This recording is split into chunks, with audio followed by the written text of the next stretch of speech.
Blablabla. Apprendre à parler. Blah. Salut voyageuses et voyageurs du net, je suis Georges Vernat, poète. Aujourd'hui, j'avais envie de vous lire un autre extrait de mon prochain recueil de poésie, L'œil du cyclone, encore non publié. Je sais que je vous en parle souvent en ce moment, mais c'est parce que c'est vraiment un projet que j'ai dans la tête le matin en me réveillant, le soir en me couchant, j'y pense. J'ai vraiment hâte de le publier et je suis très content de partager avec vous comme ça quelques extraits. Le texte en question, il s'appellera Orchard Walk. Orchard Walk, c'est un endroit en Écosse où habite une partie de ma famille. J'ai vécu là-bas un moment assez fort puisque ce texte en fait est vraiment un texte charnière puisqu'il est au milieu du recueil de L'œil du cyclone. La première partie étant plutôt un adieu.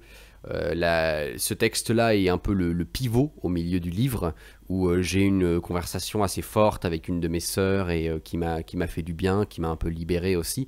Et ensuite, il y a une espèce de bascule dans la seconde partie du livre qui est un petit peu un renouveau. Donc ce texte, c'est ça, c'est la charnière au milieu du livre.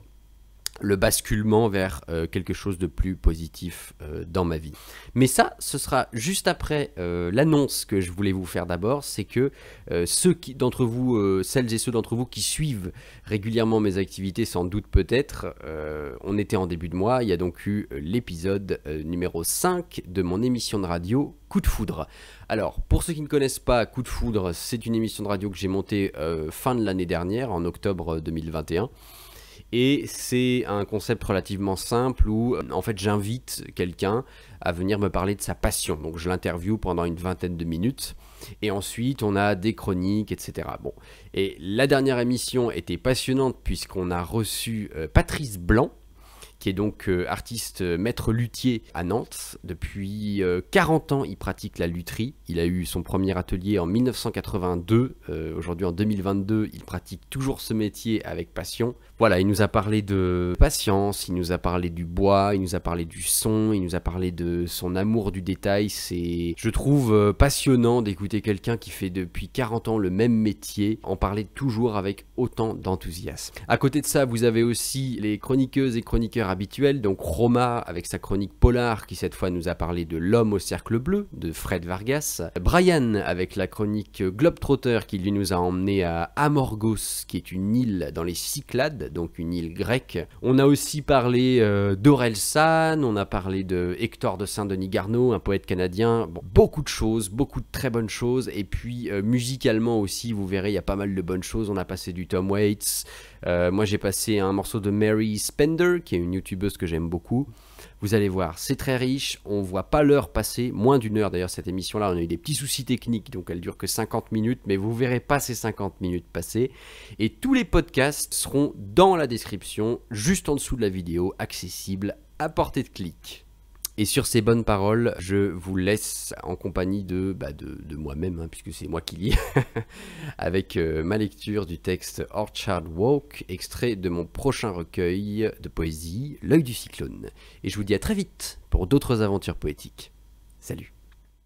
Cela se passe en Écosse, en août, à Orchard Walk, dans la lumière déclinante du soir. C'était une journée douce, chaude et pleine de cris d'enfants. Et puis, elle s'ouvre à moi comme il y a 10 ans, parce que nos esprits sont semblables, éreintés de désirs contraires. Elle parle d'une maison, d'un jardin qui l'aborde, d'un homme qui sculpte les choses, d'avoir à soi le nid, les rayons de l'été sur un plant de tomates, les hivers en boule dans la chaleur des êtres. Et, dans un même sourire, d'aller voir au plus haut et au plus bas du monde, car toutes les mers et toutes les routes et tous les vents l'appellent. Après 3 heures, nous en restons là, les pieds dans une mare de mots. Alors je sors fumer dans la première heure de la nuit fraîche.